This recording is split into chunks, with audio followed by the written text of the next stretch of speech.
I want something that's more personal. Because we're going to walk through this process. Ms. Hardy's going to raise her hand. None of you want something?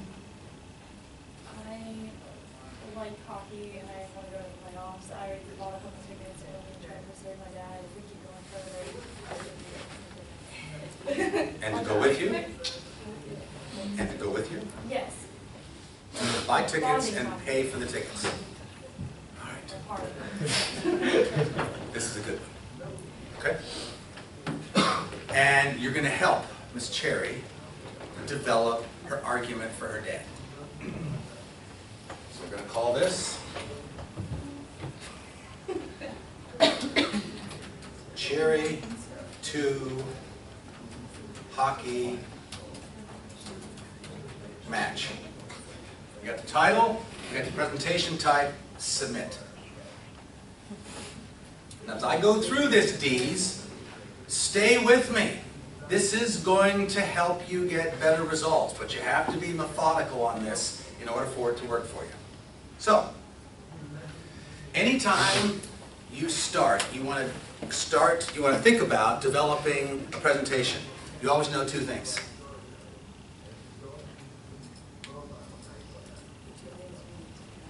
Two things you already know are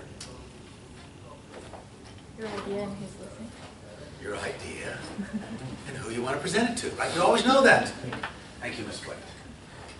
How did you know that? I don't know. Your idea, Ms. Cherry, is to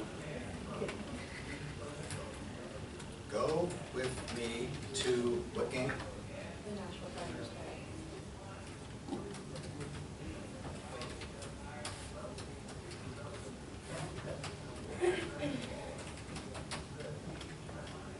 Your listener is, your dad's name is David. enter, down it goes. If you have another person, all you do is type it in, hit enter. When you're finished, there's the fan sitting right there. Not a good idea.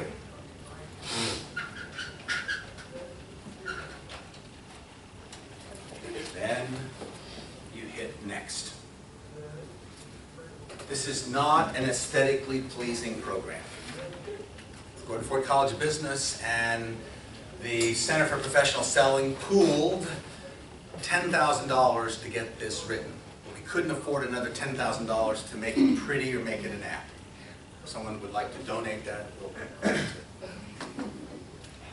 Now when your presentation is finished, what else do you know? You know what you want them to do and by when. What you want them to do is buy the tickets, right? By when? I prefer like mid-April, the 17th. 17th of April. Because playoffs start like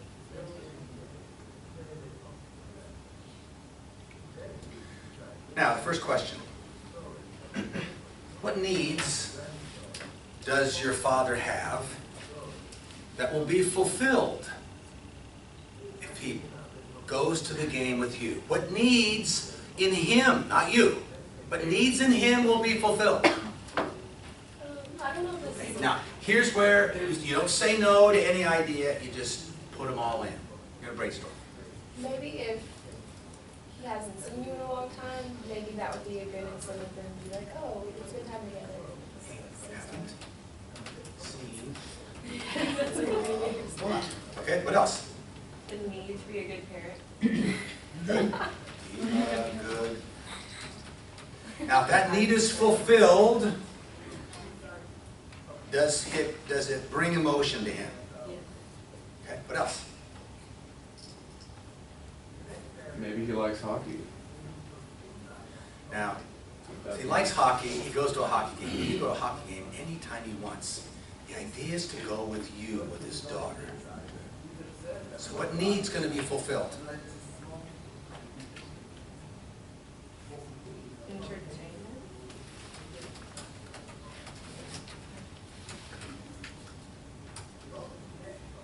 Ooh. Think about it, right? He loves his daughter. Okay, what else? Could be to make her happy. What's that? To make her happy.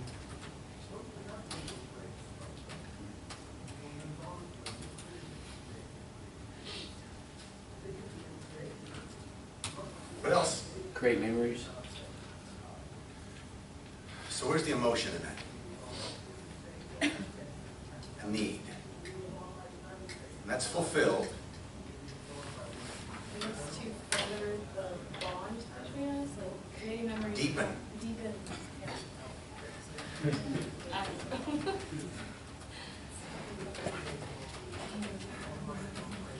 Got it. What else?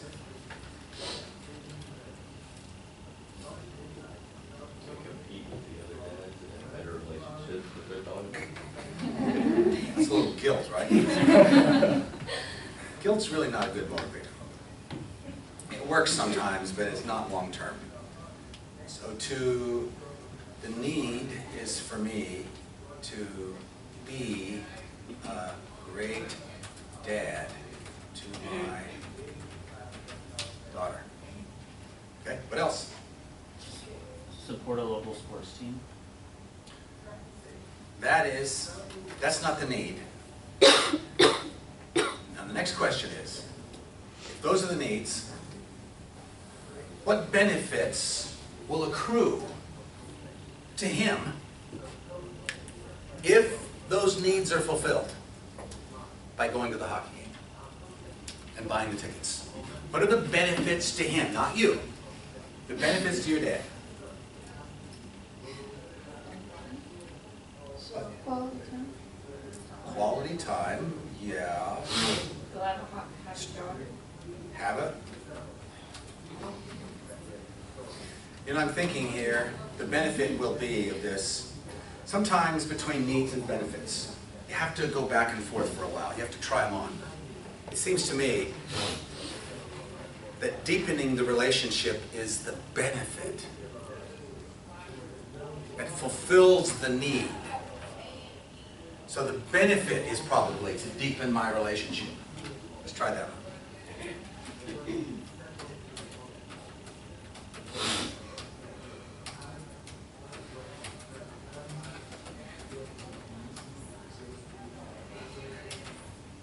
What else? This is what happens when the need is fulfilled.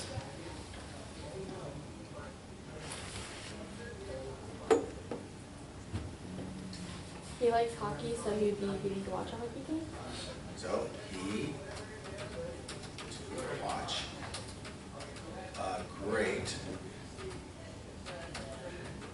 right? What else? Maybe he'll take time off work, so.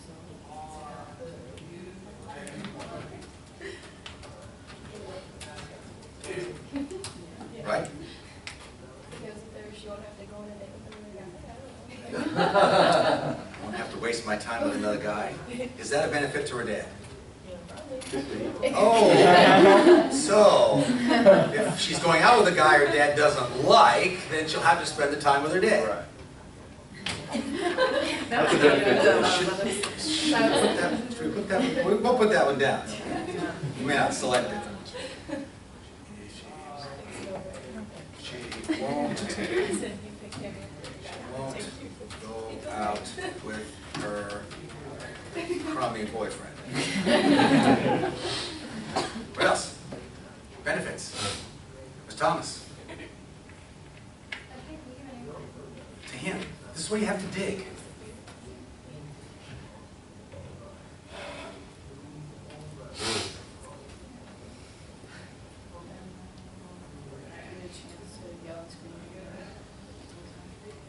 Does he like hockey? He loves hockey. He's the one that got me into it. What's that? Oh, he got you into it. So, see, the benefit then is to watch a hockey game with his favorite hockey fan, right? Right? So we'll have the DD, I'm always joking. DD. I'm always joking. designated fund. Oh, she's a designated driver. She gets wild and crazy. Yeah, he can drink it. Oh, that could be a benefit, that's right. Okay, so Jenna, TV for him after the game. Okay?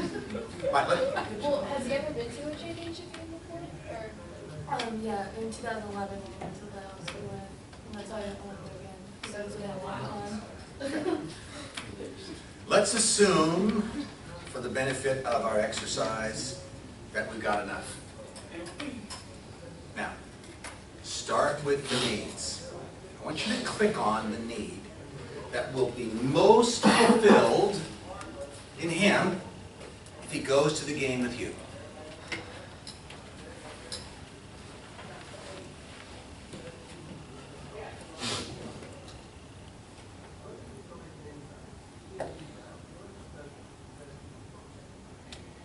I like the need of deepening the bond, and I know we use that for both sections, but I think that's a need that we like to do. Like, we have a need, because even though I live with my family, I don't see them often, so there is a need for us to continue. Cool, you know it. That's it then. Now, if that need is fulfilled, what is the benefit to him?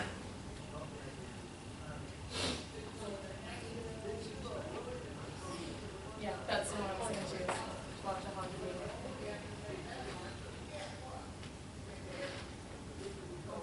You can always go back and change this. Now we're going to try it out. So the number one benefit becomes the subject. I'm here today, Dad, to talk to you about watching a hockey game with your number one hockey fan, me. You need to deepen the bond between you and me. Go with me to the Predators playoff game on blah, blah, blah. When you do, not only will it deepen my relationship with you, but you'll get to see a great hockey match. You get a day off from work. I won't go out with my crummy boyfriend. And I'll even be your designated driver. Okay, so I know when pitching this to my dad would say, Jenna, that sounds great. Okay, you get the tickets. We'll go. So how do I stop that from happening? Well, no, hold on. We're going to solve that problem. Okay. Do we expect a person to be sold when we give them subject, need, idea, benefit? No. Nothing that's going to persuade them.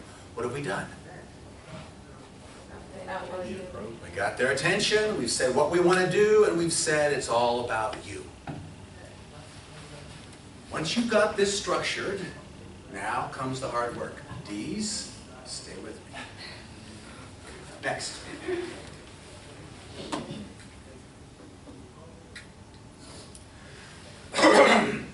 Let's creep your dad. You need to find everything out about your dad. How old is he? 59. What roles and responsibilities does he have? He works for the family. No, his roles. So his work role. He's a... He's the operations management or manager at, I think, Colby? K-O-B-Y? Yeah, something with K. KOBE. Kobe. Yeah, thank you. Okay. What else? What other roles does he have?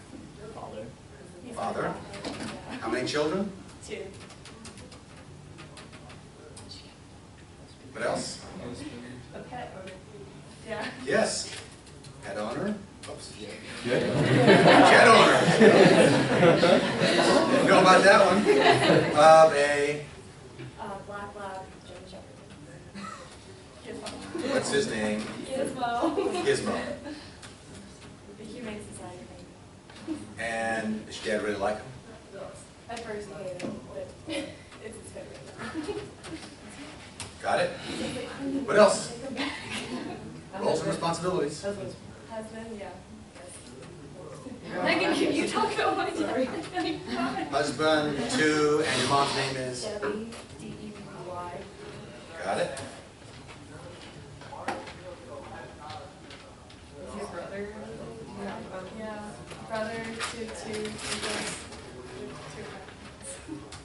Two names are? Danny and Donnie. They're all D now. Okay. Now, where is he from?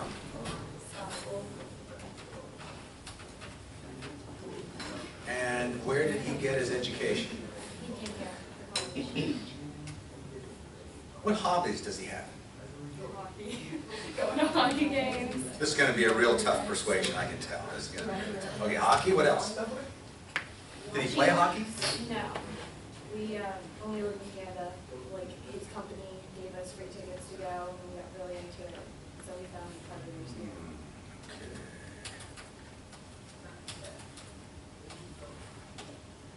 Okay.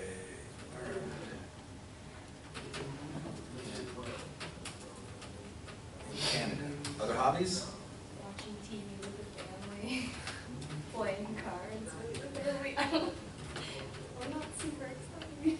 No, it's what, listen, it's okay, it's what you do as a family, there's nothing wrong. I mean, no, I love it. I love it. The cards, so what else does he do? We like to eat. We like to go out to eat. Go out, Sit around food. okay? What else? Nothing here is too trivial. He reads a lot. Reads a lot. What does he like to read? He likes more historical and like science fiction. My mom likes history. Okay? We go to movies together. What kind of movies does he like? We like action, comedies, and sci-fi.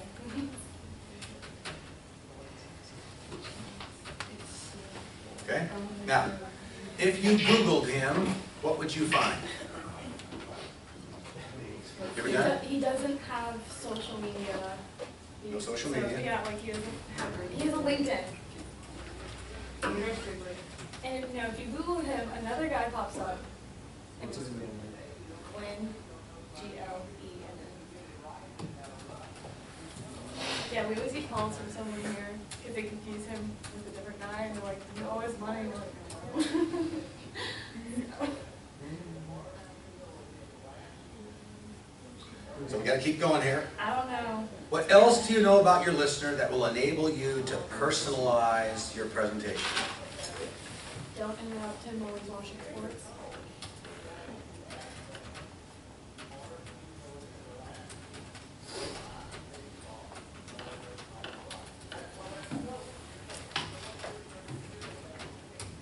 It's his dominant style. He's a C. It's a C. He's a C. Okay. Wants lots of information. He's risk averse. Okay. So risk averse needs a lot of information to make a decision, right? Yes.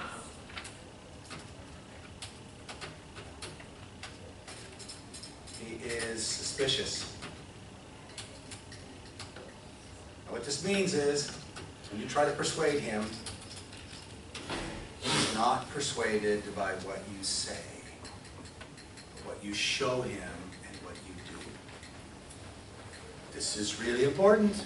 If you didn't know this, you don't do this because you don't flap your lip because you're going to go blah, blah, blah, blah, blah, blah, blah. Okay. Your mom must be the high. Yes. All right, now, let's make the assumption we got all the information we need.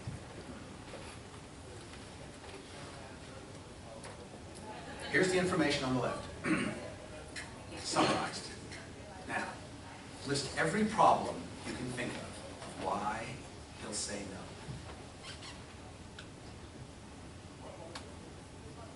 I don't want to spend the money. Or wait, no to going with me or no to buying the tickets? Yes and yes. Okay, so yeah, I don't want to spend the money. What else? I don't have time. I'm working on it.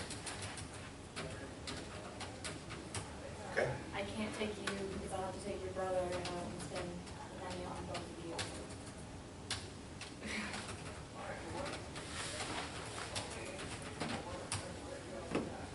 Okay, what else?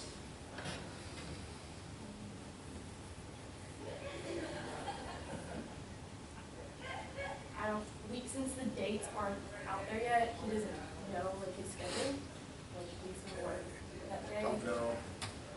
So.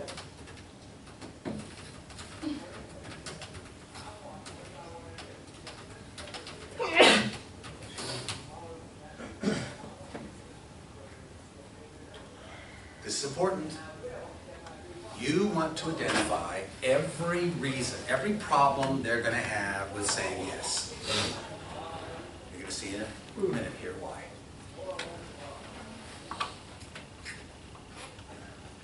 I just don't want to. Maybe for some reason he would just say like, I don't feel like going that week.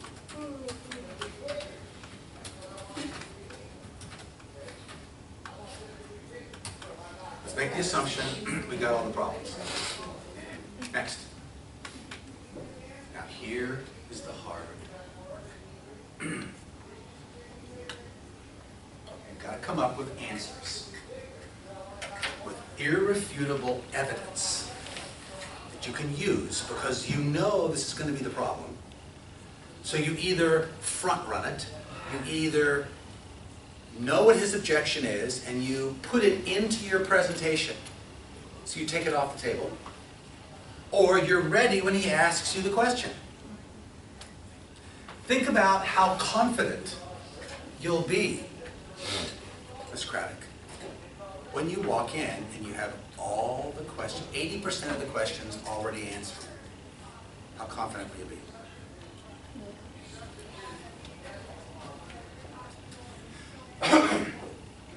What forms of evidence are you going to use? Let's go over them. Right-hand side. I give you a summary right here.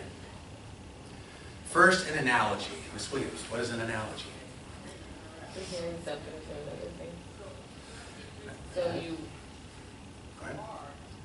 use like a hypothetical situation to compare it to something real.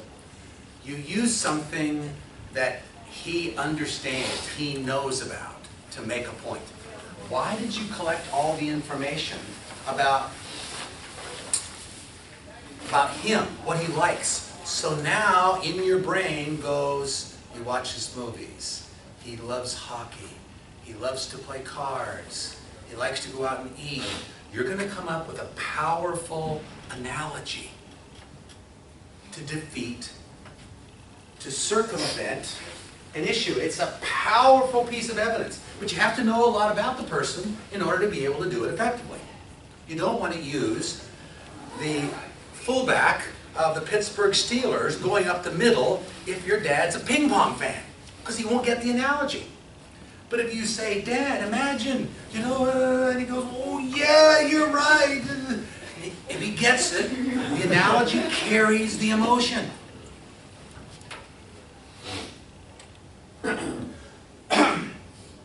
Analogy, example.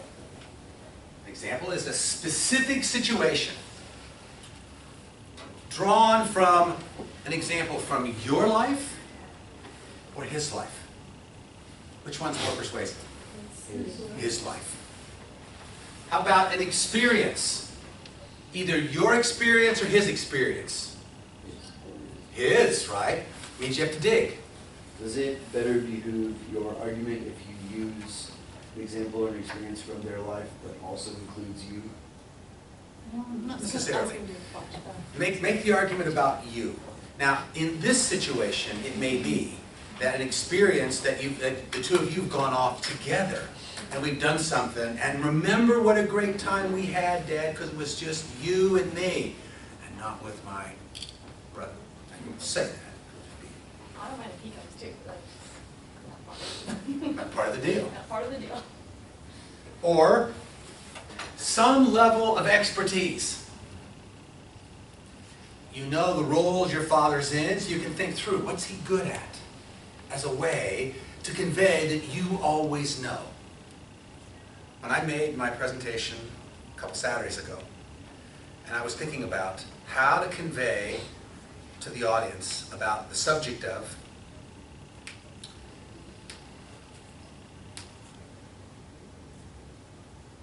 it's not about you, it's about them. And I said to them, as I started, you're the experts because you're in the classroom every day. So that told the audience, oh yeah, we're already experts in this. Next is a fact.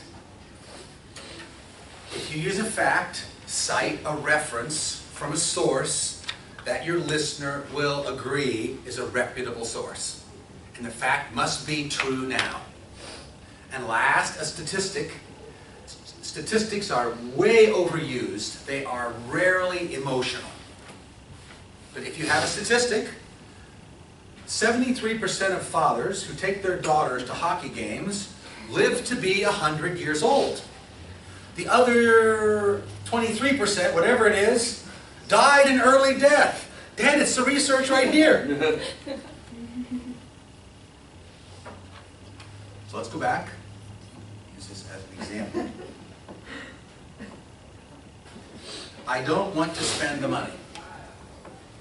Which one of these 6 should be used? Here's a drop-down box.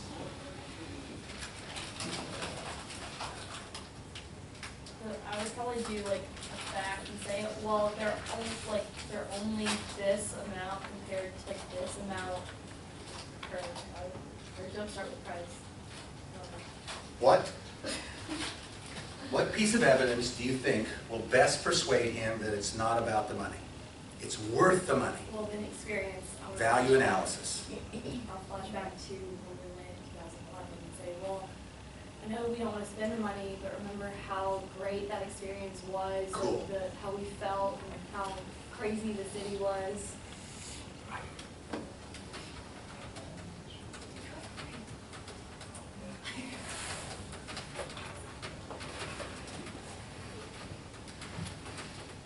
Predators.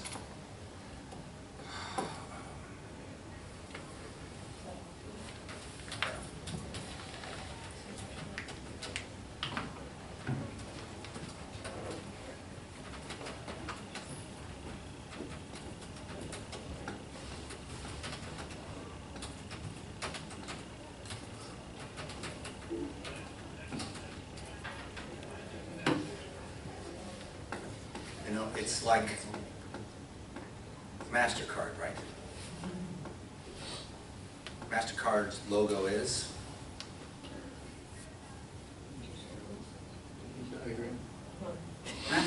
MasterCard's brand. Their logo is the Venn diagram. The brand is priceless. Priceless. Dad?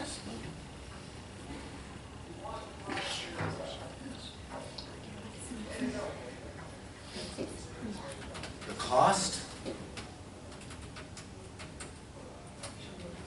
Priceless.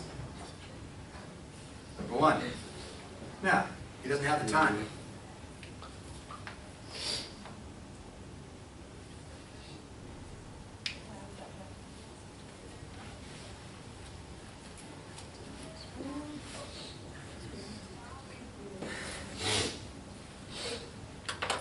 Well, okay, kind of like, I don't want to be disrespectful, but I could say, well, I know that you can take time off because you've done it before for other things. But I don't necessarily Have time. Because he can like choose his hours sometimes. So He can choose his hours. sometimes, like if he feels like he has an appointment or he needs to leave an hour early, he can say, I'll make that time later. Okay, so he's the expert on that. Yeah. He's the expert in his own time management. You are an excellent manager of your time, right? You just tell him, I know you do this, I know you do this, you schedule, everything goes on your phone. It goes on his calendar or on whatever he does, however he organizes. And when he does that, then if we will know how many weeks in advance or days in advance.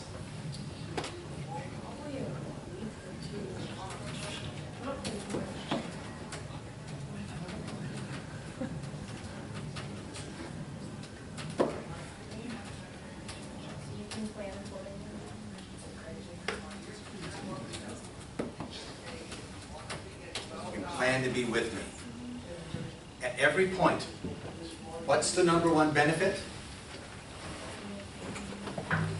So when you articulate the piece of evidence, you put the benefit statement in it. Why? Because you want them to see the benefit. Why? Why do you put the benefit in? If they have a reason to, Do they want the benefit? Now, if you screwed up, if the benefit is not true, if he really doesn't want it, don't use it. If there's no emotion that's going to flow, it won't work. But when you say, here, Dad, you're such a great manager of your time. I know how good you are because you do this and this and this and this and this. We'll know a week in advance so you can plan to go there with me. That's the benefit. You give him the benefit over and over. Because what you do, it's like, touch your shoulder. It's just like you want to continue to press and press and press and press and press. But what you're doing is you're pressing right on the heartstring. Next. Can't take you without your brother. All right, tell you what. You see the process we're going. Yes. All you do is you complete each of these. If you have any more, you put them in. Now, let's make an assumption here that we're finished. Next.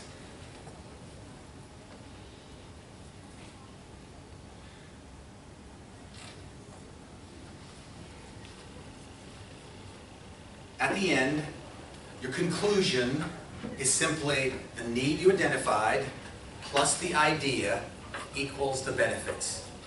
Dad, you and I need to bond better together. Let's go to the hockey game together. Buy the tickets so you and I can go to the hockey game together. When you do that, you're going to go with your favorite fan. You're going to watch one of your favorite sports. And we're going to have a great time because it's just going to be you and me. And then you say, what is the next action?